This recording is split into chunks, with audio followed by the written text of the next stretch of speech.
All right, I am now joined by a very, very special guest. This is somebody who has helped me out on many a podcast before this one. Very thankful to have him back on, talk about the New York Mets. There's nobody I know that knows more about the New York Mets than my guest this week. It is Ricky Finkel. Ricky, it's so great to see you again, man. Got to talk about the Amazons, but first, how are we doing? Doing good. I'm doing better. I mean, this has been a stressful week as a Mets fan the past 10 days or even going back further than that. But I got a nice little breather here right now today where I can catch my breath and return my heart rate to normal.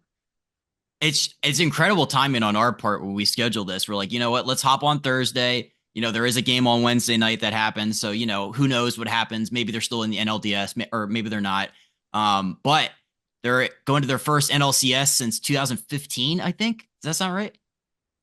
Yeah, Yeah. 2015. That's the first time that we've like clinched a playoff series since 2015. The first playoff series win, I think. And I think that was the first time last night in Citi Field history that we clinched at home. So very, very happy about that. Yeah. So first, we'll start with an easy one. This Mhm. team as a whole, it feels so much different. If you can kind of quantify how the vibes and how everything for the 2024 Mets have felt different than previous Mets teams, maybe even the 2022 Mets who had way more wins and look way more poised to make a deep run, but obviously didn't. Yeah, I mean, I think these teams are so different. 2022 and 2024 are completely different. But like for me as a Mets fan, this entire year has been a cross between like I know everything that the Mets stand for and have been in our entire history, and they're screaming like this is gonna burn and crash. And it's also, but this team is really fun, really good. Like I'll be sitting there watching like, and I don't know how to react because I'm used to, you know, Kyle Schwarber comes up with two runners on in as a game tying run, stepping in the plate everything I know says he's going to hit a home run right there. But then I got to think back, like, no, this team's different. Like, it's so weird. It's such a weird, like, I'm not used to this. I don't know how to react. It's been a lot of fun though. And I mean, comparing this to 2022, like that team was nowhere near as fun. I didn't trust them as much as this team. Like, I mean, the Mets were going up all year, and that team was just going down all year. To to exercise our demons in Atlanta from like we did was just an incredible way to go into the playoffs and um, to start the run and here we are. It's crazy to think that, yeah, it's only been 2 years since the Mets were like one of the best teams in baseball and we're in the playoffs, obviously, losing in the wild card round there. But I've seen a lot of Mets fans kind of have that same reaction where it's just like, it's a breath of fresh air. I can't believe the Mets are doing this. But as like baseball fans, it is kind of weird to see, like, well, you guys did just win 101 games 2 years ago. So it's like, it's not unheard of that the Mets would be good this year, right? But like that, so they just kind of came out of nowhere. Well, when you think about it, that 101 win team 2 years ago is a different manager. Buck Showalter is not here anymore. Probably, I mean, maybe two or three GMs ago, which is ridiculous to say in 2 years.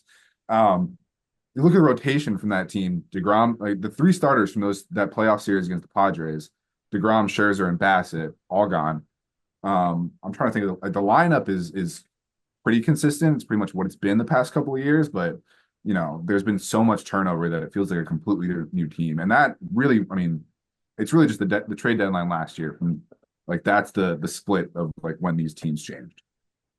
Yeah, I'm a big David Stearns fan. I think that guy's pulling all the right strings, and obviously the new manager Mendoza. We're gonna talk a lot more about him here in a minute. But Love them. um, the 2024 squad, we've talked about it. They're so much fun to watch. I just feel like the gimmicks and the little like side quests that these guys go on to try to rally the troops are so fun. If you had to power rank your favorite out of Jose Iglesias's OMG, Pete Alonso's playoff pumpkin, and Grimace, where would you kind of rank all of those? You're asking me the real tough hitters now, huh? I would say probably Jose Iglesias won pretty comfortably. Because I think that's the one that's had the most direct impact on the team. Grimace throwing out the first pitch, like that's been super fun for me as a fan. I just bought a Grimace shirt last night.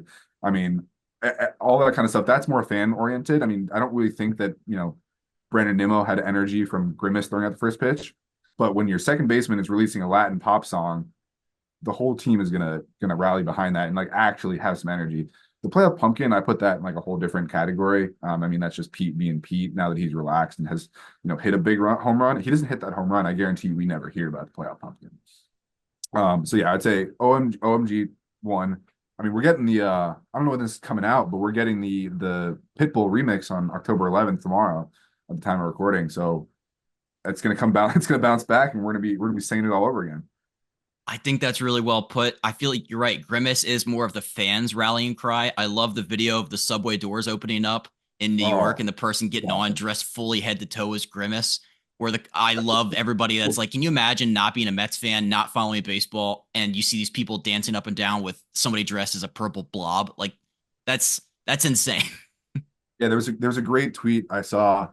And they're like, yeah, there's definitely some like 65-year-old Ecuadorian lady on the 7 line right now that has no idea what's going on and just sees the grimace and all these Mets fans jumping up and down like crazy. And that's New York for you. Because that's the subway that goes out of City Field, like goes deep into Queens. It's a very like working class neighborhood and very like diverse community out in Flushing. And I wouldn't be surprised if there's some people there who have no idea what's going on with the Mets and they just see all this madness going on. What have you thought of the Mets kind of more aggressive marketing approach?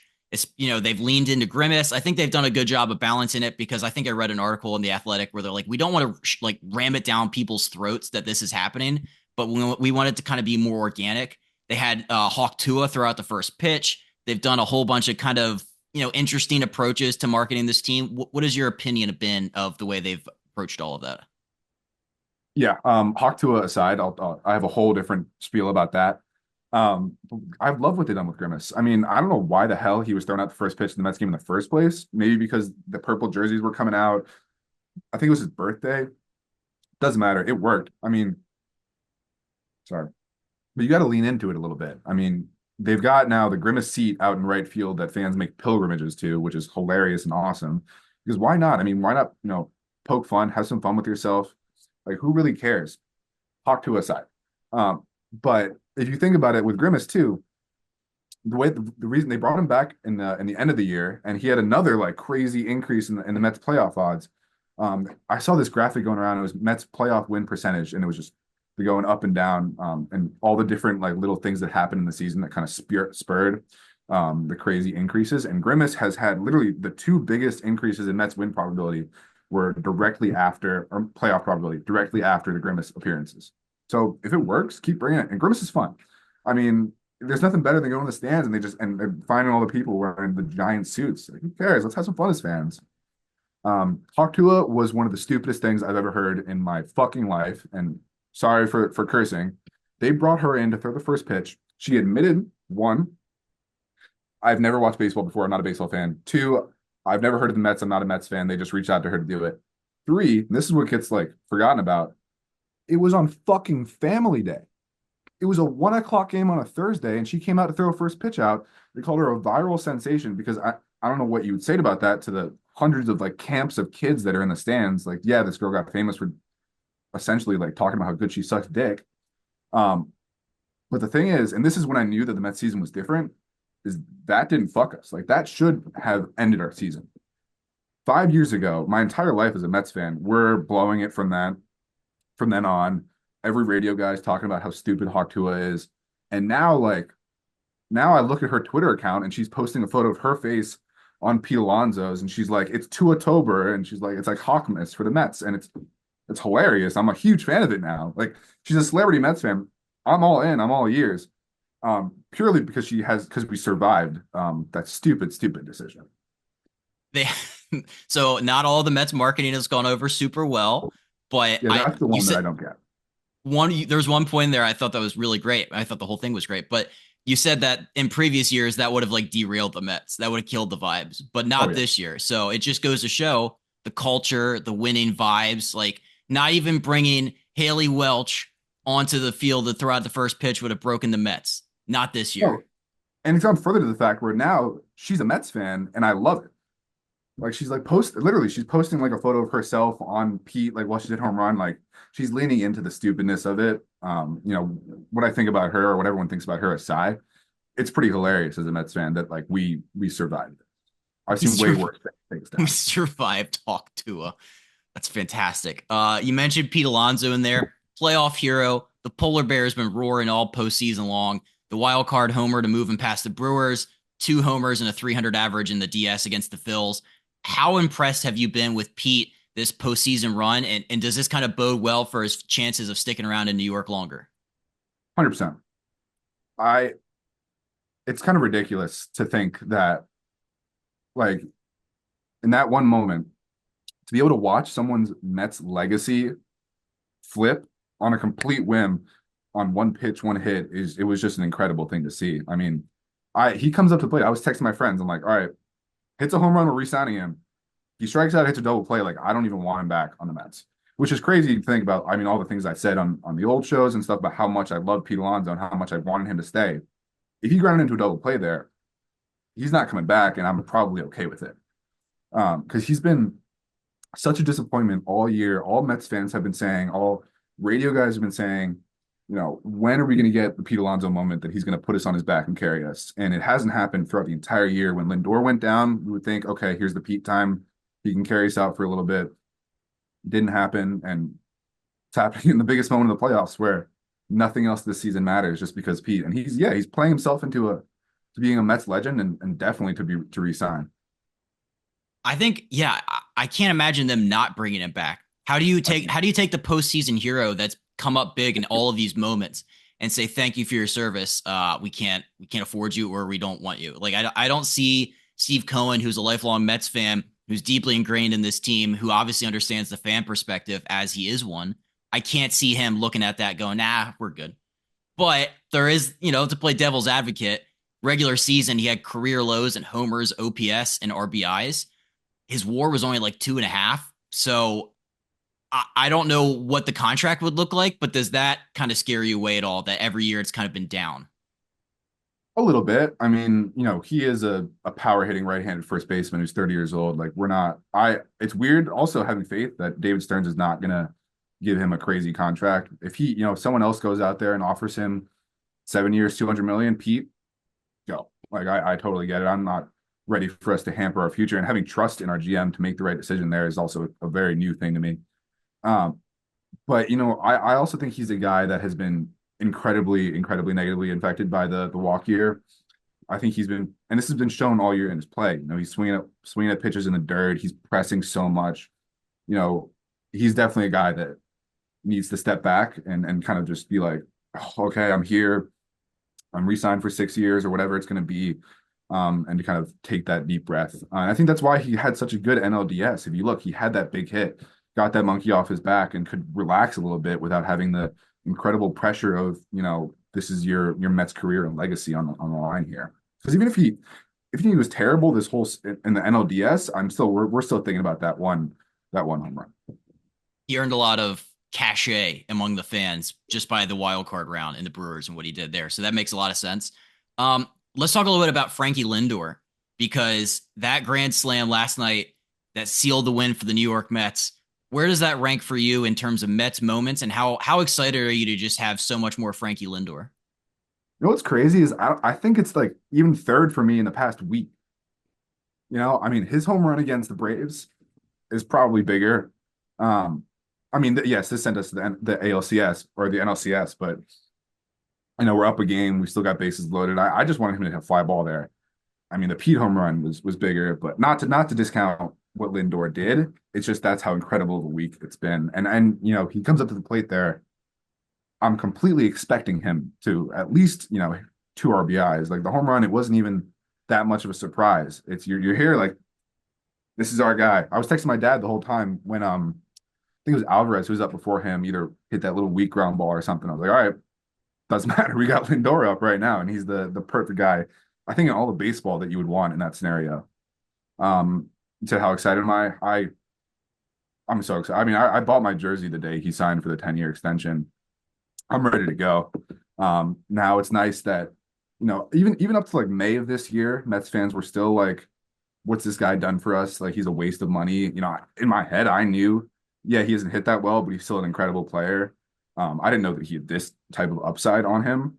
And, to be like a legitimate, should be the MVP. He won't be because Shohei did something ridiculous again. But yeah, I mean, I'm so excited to watch him, and he's become and blossomed into the leader of this team. If he's not named captain next year, I'll be incredibly pissed off because he deserved it. This is his team.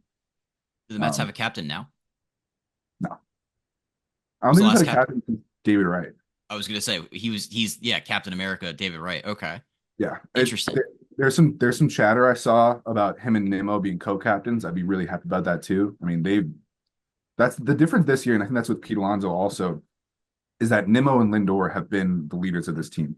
They kind of took the reins from Pete, and whether that's because Pete isn't that personality or whether it's because he's got contract stuff he's dealing with. Nimmo and Lindor know they're going to be here. I can't say, but to see both of them take charge and flip the team around and be those guys you want on the podium answering questions, be the first guys the reporters go to, and be the guys you want up in a big spot. It's been incredible to watch. Yeah. He's earning every penny of that. Was it 34 million a year every year? I mean, I know the first year he was in New York was pretty tough, but I feel like that's an adjustment period for somebody coming from the smallest market of all time in Cleveland to like, all right, now it's New York, bright lights. Yeah, and I think he's also like he's historically a guy who starts seasons slow, and the problem is you can't do that. You can't start a year slow after signing for that big of a deal after we just traded our two future shortstops for you, you know. And then I think obviously the New York media is stronger than anything else. Let's talk a little bit about the manager, Carlos Mendoza. I was reading all about how people are saying he's pushing the right buttons, which is such a cliche, but I think it works in this case.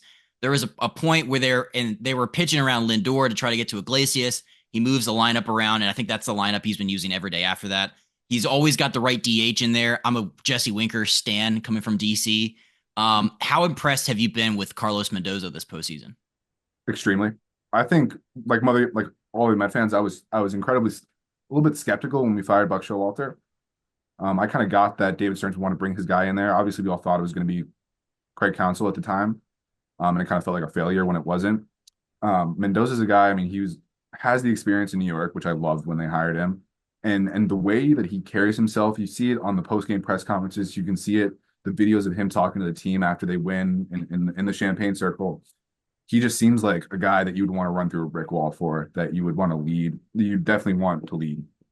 Um, I think it's so refreshing to me to find someone like him that he uses all the analytics, he's hearing all that stuff, but he'll still walk out to the mound and let Luis Sever, talk him into another inning and be like, this guy's got it and head back out. I mean, I think that we've seen for a while, not necessarily with the Mets, but in baseball as a whole, these managers becoming slaves to analytics and just everything they do and decisions they make are all dependent on what the statistic says, what the average and all this stuff.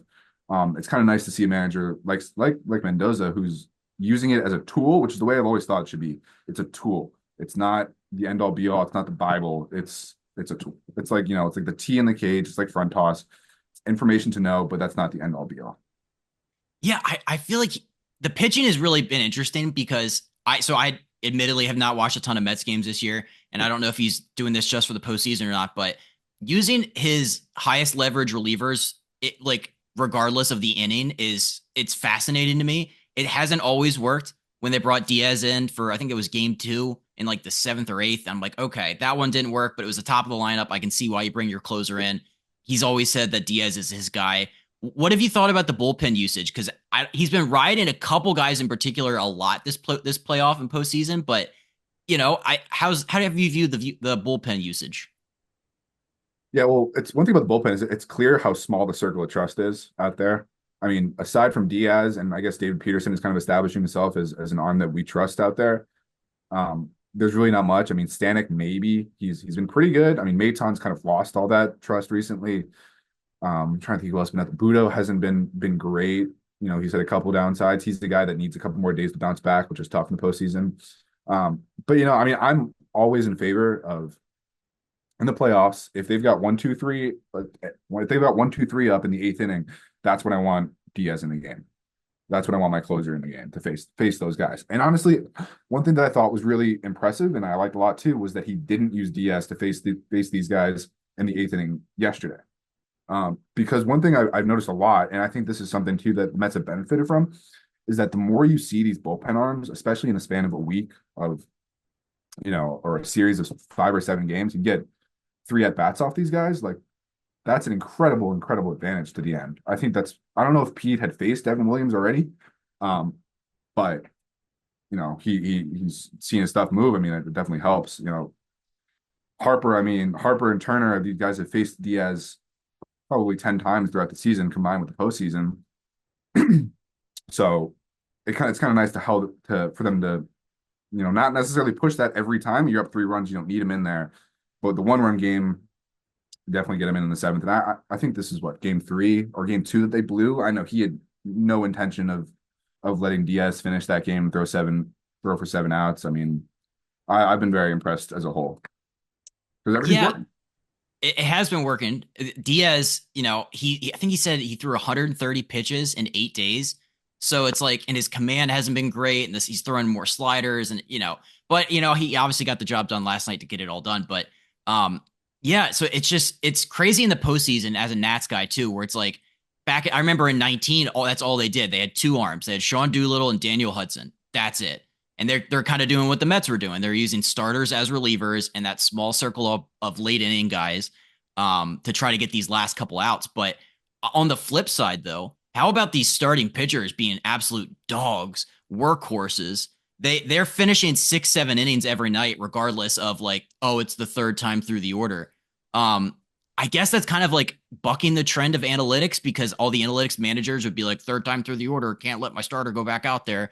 I feel you're right. It's been refreshing seeing Mendoza let it be like, hey, go out there, go give me a couple more outs, regardless of third time through the order.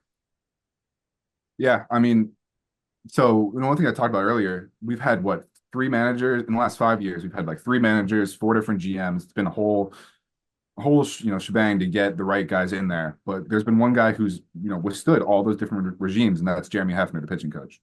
And when you look at what he's done this year, David Stearns brought in probably like it seemed like he brought in like 3 or 4 arms. And this is what I've always thought. This is how you should build a team if you're not necessarily looking to compete this year. And let's be honest, that's what the Mets were doing. Not they weren't looking to compete, but it was just a different season.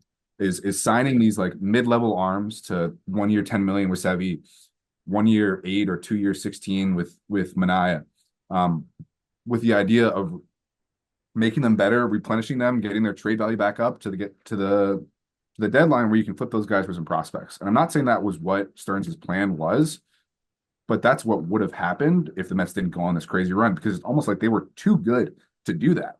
And they just got better and better. And now, I mean, they talk about this all the time with Mania, but the fact that he was just like he just saw Chris Sale dominating and he was just like, yeah, I can do that. And then has basically been a sub 2 ERA pitcher since then is crazy. Sevy, I mean, I don't think I ever expected a bounce back year at Sevy like this. He's had a couple duds, but when he's on, he's still, he's vintage Luis Severino. And all the Mets pitchers now, they've got Mendoza, I mean, what's his name? Sorry. Hefner was teaching them the sweeper. They've all brought it in. Budo's the guy who's bringing it in. Reed Garrett. I mean, I'm not used to the Mets having like good pitching development. So it's been pretty cool. One other thing with Mendoza, I was talking about earlier how cool it is. He'll go out there and let someone talk them into staying in for an extra inning. Another thing that was cool is 2 games ago, he went out there to Mania in the top of the 8th after he gave up that I think someone reached on an error to start the inning. He went out there to go talk to him, and I'm like, all right, cool. Mania's gonna hype himself up and stay in this game and maybe finish the eighth. Mendoza talks to him for 2 minutes or whatever, and then takes the ball and takes him out. So it's kind of cool to see that, it's kind of both ways. Like he'll go out there and get someone to hype him up and you got this, cool. Keep the ball and stay. And then if not, I don't necessarily know what Mania said, what that conversation was like. I would love to hear about it. But he'll say, cool, yeah, you done your job. Also, like, let me give me the ball and then let's pass this on. It's got to be a high level of self awareness. Be like, I don't have it. Like, Yeah, I doubt that's what was said. I'm sure Mendoza went into the inning was like one base runner and you're off, and then the guy reached on an error. So it's like, is that really a base runner? It's not really my fault. yeah. But it was still refreshing to see and nice to see that it's not always the same. I have a stat for you. Over the past 2 postseasons, only 30% of starters have finished 6 innings. The Diamondbacks only have 5 starts of at least 6 innings in all of the last postseason. It truly is about just like using who's hot at the right time, riding your guys. Mhm. Have you noticed this trend as a whole throughout the postseason where like late inning relief pitchers are just getting absolutely blown up? Like even in the Mets Philly, Yeah. like even the Mets series that we just talked about, like The Phillies back end bullpen just got absolutely destroyed. Estevez last night, Strom the entire time, Hoffman.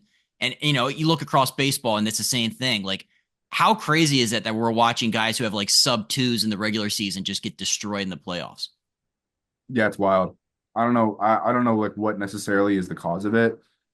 Hitters are more locked in, pitchers are tired at the end of the year, nothing like that. But I mean, it's just best on best. Guys are competing. Gotta love it.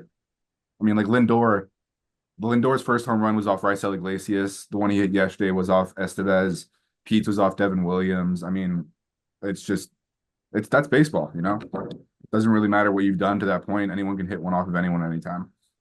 Yeah, it's a good point. Yeah, and you look at like last year's Rangers bullpen in the regular season. That was the whole thing. It was like, God, the Rangers have no pitching after their starters leave. And look what they did. They found weird guys to like get them through the last couple outs of the year there. Yep. All right, let's talk a couple things about the New York Yankees. Um, when you look at what Aaron Judge has done historically in the postseason, being one of, if not the highest K percentage of any hitter in the postseason ever, one hit in this year's playoffs. For a homer dependent team, like if the Yankees somehow get out of the ALDS, do they have the makeup without Judge hitting to win it all? I mean, it's incredible that they're leading the series, given how bad it's felt like they've played.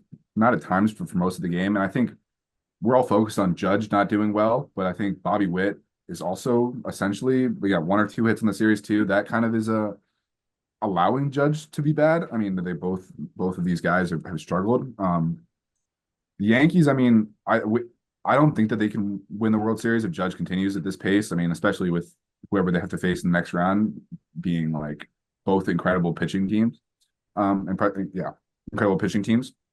Um, and like Soto last night, he walked like four times. They're not going to pitch to him. They're with Judge down there. But here's the thing: is he just needs one, and then he's back. I feel like last night, I wasn't watching the game super closely at the beginning. He hit a couple balls to left field that looked like they would have been out at Yankee Stadium. And you think, well, if they're at Yankee Stadium, does that bring the mojo back? Is he back? But because we're and that's just park factor baseball.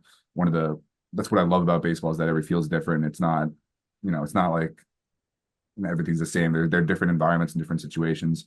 So yeah, I don't think that they can win, but I also don't think that he's gonna keep this up. I think he's gonna break out at any point. He's just too good not to. Yeah, it's a good point. All it takes is one, get the monkey off your back. You're right. There was a couple balls that he smoked, but at people. But Yeah. how about Bob Costas on the call for some of these? Like I've never seen an announcer have a tough stretch where he's like universally hated as Bob Costas. He openly roots for the Yankees. Like when Stanton grounded into a double play, he was really, really upset. He's doing the John Sterling where like balls are clearly outs, but he's calling them hits. It's disgusting trying to listen to that game. I watch most of them on mute. Um, what have you thought about Bob Costas and the roast sessions that have happened at every game? Yeah, it's been pretty bad. There's no other way to put it. You can't like watch a soft line drive to get a hit up the middle and claim it's a single out of the box when Volpe's got to dive, making a dive and play on it. And what I thought about that, he stayed silent for a couple of seconds afterwards. Like he didn't correct himself. Normally an announcer will say like, "Oh, nope, caught for an out," but he just like let it sit for a minute, which was weird. I've never like I didn't think that he was like a play-by-play guy, and he's paired up with Ron Darling, who's my one of my favorite announcers with the Mets, and he's trying his best. But Ron's not a play-by-play guy; he's a color commentator, and I just don't think of Bob Costas as doing as a play-by-play guy, and that's what they have him doing. So it seems a little bit miscast to me. Um, but it's just a whole it just brings up this real interesting debate about whether or not the playoffs should be national broadcast or whether or not or that should be the team specific broadcast. I know that that's a lot of issues going around right now with Diamond Sports Group and the whole bankruptcy with 12 teams losing their broadcasting rights. So maybe for them you want a national broadcast, but as a Mets fan, I want to hear Gary, Keith, and Ron up there talking. I want to hear their calls. So I don't know. That's kind of I think that's one of the biggest like non-baseball takeaways from this playoffs is how is the national versus local broadcasters, and it shows the good points too with the radio guys being local. Howie Rose is giving like the best calls in all the Mets games. John Sterling on all the Yankee games. He's not a big energy guy, but he's still a lot of fun to listen to. And I'm sure the Yankee fans are kind of used to hearing his voice. But yeah, I would say Costas. Gotta be better. it's it goes to a larger point about baseball and trying to become more of a national sport. You watch like the World Series ratings suck every year because baseball is so hyper regional that, like you said, like I would like in the Orioles, I would like to listen to Kevin Brown, Ben McDonald, and Jim Palmer call these games, but we're not afforded that luxury because they're nationally on TBS, which is hilarious, or True TV or FS1. Yeah. So yeah, I would like I would like there to be an option to listen to my regional guys who I've, ridden with the entire year, who are my favorite people. But I can also see it from MLB's perspective of not offering not giving the regional networks a chance to broadcast those, to be like, all right, we got to grow this sport outside of the home area of where the teams play. Let's let's put it on TBS and let's put 72-year-old Bob Costas up there calling weak like ground balls up the middle as base hits and double plays disgust him. So I can kind of see both points. Yeah, I think I heard an interesting interview with Adam Amin and AJ Pierzynski, who were doing the Mets games on Fox. And they were saying like, one, if both fan bases are pissed at you, you're doing something right, which is, an interesting point. I guess you're not being too biased either way. But the second point that they were saying was, we get used to having our broadcasters for what, 150 some odd games a year, depending on how many national games you have per team. And we're used to their cadence, we're used to the way they frame things, we're used to the way that they talk about everything. And when that changes, it's just different, and it's a change, and that takes a little bit while to adjust to. And it's probably why so much of us are having an issues with it. I think the Stanton home run specifically last night, I like he hit that ball in the air, and I just genuinely like didn't think it was a home run because I didn't hear any excitement. Partially on my end, I was like, why are the fans not talking? It's in Kansas City. That's just me being an idiot. But nothing out of Costas either. And I was like, this ball's not going out. It's not going out. And then all of a sudden it's out. And you're like, oh shit, here we go. 3-2 game. Let's do it. He doesn't call anything with emotion unless it's like an Aaron Judge like ball, not even to the warning track. He on that ball, he was like, oh, that was the most animated he had been the entire game. Was a deep-ish fly ball that didn't hit the dirt. That's what really got Bob Costas going. I think he was trying to will the Yankees into scoring some runs there. And then like there was a play, I don't know what point in the game, but the Royals were scoring a run, and like the guy Oh, that was scored on home terrible. plate, and he didn't say if he was safe or not. He just kind of Oh, glossed over that. So I don't know if you're talking about the Royals run, but there was a Yankees one that was real bad. And this is just, I don't know if this is Costa specifically, probably just the whole broadcast crew, where I think it was a Stanton double, and they were showing Stanton like at his running speed, which is walking to second base, pulling in. Meanwhile, there's a play at the plate with Soto, and we essentially miss it. And by the time that and the camera angle they do give us is totally offline, and you can't really see what's going on. Luckily, it wasn't that close of a play, so it's not like there was that big of an impact. But that was pissing me off. There were Mets broadcasts too, where they're like interviewing guys in the dugout during in the bottom of the ninth. There was one game in Philly. It was the top of the ninth inning. Mets were down one. Jose Iglesias was up with like one out, and they were interviewing the guy who hit the home run during his at bat. So much so that we missed the at bat. And I was just like that's like I don't care about his interview. Interview him after the game. It's the top of the ninth inning. Let me watch his Jose Iglesias at bat. There was no. It took all like momentum and intensity away from the broadcast, which is just disappointing. could be worse. Could be like Ken Rosenthal and be banned from the Padres dugout. I don't think he did a hit there again last night. You can't call Yeah. Tatis Jr. a smiling dancing peacock and expect it to trounce your ass in there and like ask the mid game interview questions. So yeah, it's the broadcasting as a whole. This postseason's on the hot seat because it is. I don't think I've watched one. Actually, no. I like Brian Anderson. I like Brian Anderson who's doing the Tigers series. So there's very few crews in October that I actually legit enjoy. Well, and what's interesting about that too is it's gonna be really offensive. I don't know who Brian Anderson is, but the fact that he's on a playoff broadcast means he must be pretty good at his job. But the reason that Brian Anderson is on that game and Bob Costas is on the Yankee game is because it's the Yankees, and they want Bob Costas, our big name. Let's put him with our big brand, the Yankees. But he's there because he's Bob Costas. Not he's not there like Brian Anderson is there because he's a great announcer, great play-by-play. Brian Anderson's the Brewers. regular season. He does. I think Brian Anderson will call the championship series. I hope to God. I can't do another series of Bob Costas. It's literally like I had to watch the game on mute just because I was like, I can't. I look like my body can't take this anymore. Yeah, I mean, put him in the booth. Just don't give him the play-by-play.